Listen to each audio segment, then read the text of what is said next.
বন্ধুসকল, আজি মোৰ চেনেলৰ অন্য এটা ভিডিঅ'লৈ আপোনালোকক স্বাগতম জনাইছোঁ। মোৰ লগত আছে আমাৰ দিদাৰুল আলম। তেওঁ 21 দিনীয়া এটা কোৰ্চ আমাৰ তাত লৈছিলে। আজি তেওঁ 4 দিন। তো 4 দিনত তেওঁ গাড়ীখন কেনেদৰে চলাব পৰা হ'ল তাকে আপোনালোকক দেখুৱাম। তেওঁ চিনাকি কৰি দিয়াৰ লগতে তেওঁৰ অনুভূতি মই কেনেকুৱা পাইছে আমাৰ ড্ৰাইভিং স্কুলখনক তেওঁ জনাব। কেনেকুৱা পালা?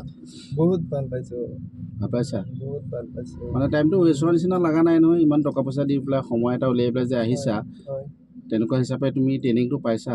পাইছোঁ আৰু ইয়াতকৈ বেছি পাইছোঁ। বেছি পাইছা? বহুত ভাল পাইছে মানে বহুত শিকিলোঁ। 4 দিনত বহুত শিকিলোঁ। বহুত শিকিছা। মই আশা কৰোঁ আপোনালোকে ইয়াত আহিলে বহুত সোনকালে শিকিব পাৰিব।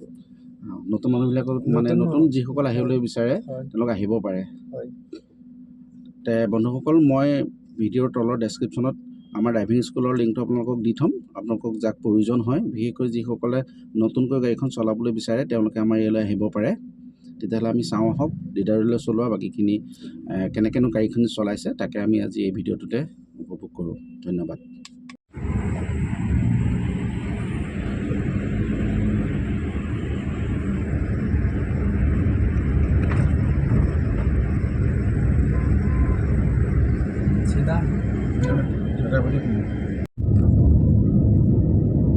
এতিয়া মই আগত যাব লাগে, এইটোৰ পৰা এনেকৈ যাওঁগৈ নে?